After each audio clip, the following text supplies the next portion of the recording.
Hello again. It's been about 2 weeks since I made a video. During that time, I decided to tweak my price slope trend following method for this portfolio that's mainly sector ETFs. So I thought it was a good time to give an update. So to refresh your memory, what am I trading? In addition to the 11 SPDR sector ETFs, I'm trading FXI, which is Chinese large caps, EEM, which is emerging markets, TLT, which is long U.S. Treasuries, gold, USO, which is crude oil, DBC, which is diversified basket of commodities, and BITO, which is the ProShares Bitcoin ETF. So how do I trade the price slope method? I've really streamlined and simplified the approach. I just use Google Sheets, just making a 3-day prediction. This 3-day number is a value I obtained through some back testing. So what am I doing specifically? If you take GLD, for example, if I want to compute today's price slope, I simply run the linest function, which is the same in Excel as it is in Google Sheets, and it fits a straight line to the past 3 days of price data. If the slope of the best fit line is positive, it's a buy or hold signal. If the price slope is negative, it's a sell signal. And I get the raw price data using the Google Finance functions, which is free and very useful.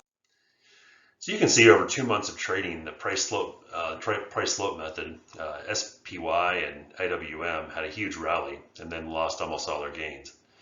The market is surging again in the last 3 or 4 days.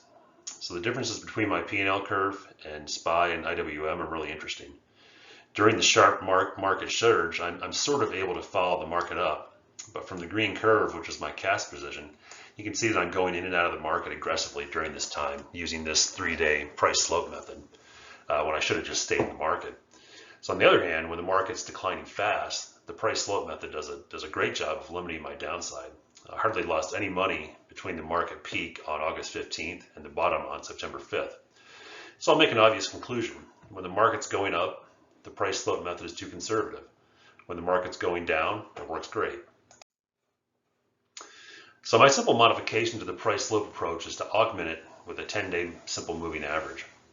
If a stock is above the 10-day moving average, I simply hold $3,000 worth of that stock.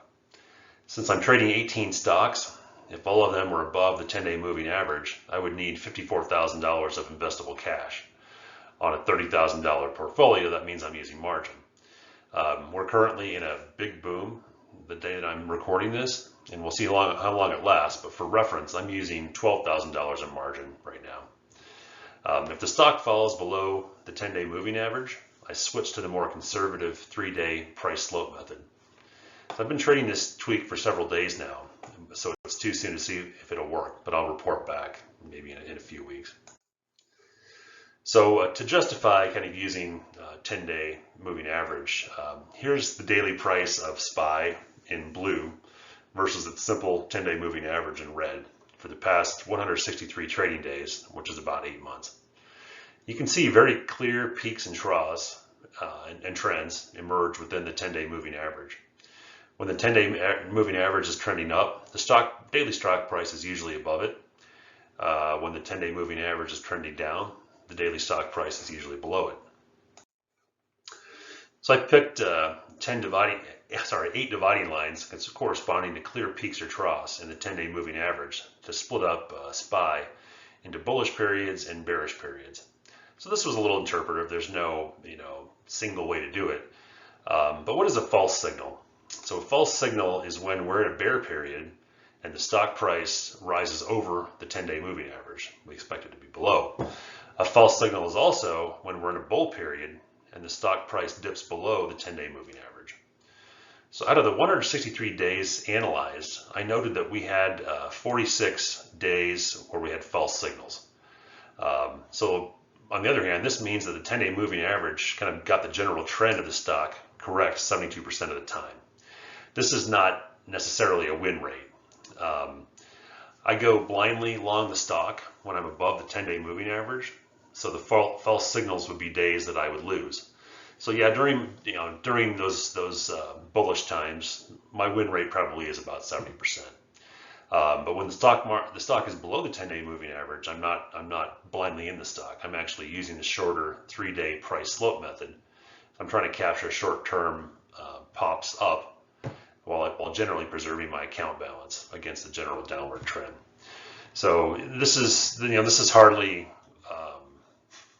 great science or great insights here. If the channel I wouldn't be named the investing putz if I had real deep insights to share. However, it should be useful to know that this is me trying a method, seeing its strengths and weaknesses. This is the price slope method, and then augmenting that method to overcome its weaknesses. Will it work? I don't know. Will it beat the market? I don't know. I'll find out. At least I'm reporting my results. That's all I can say. I'm just a dude.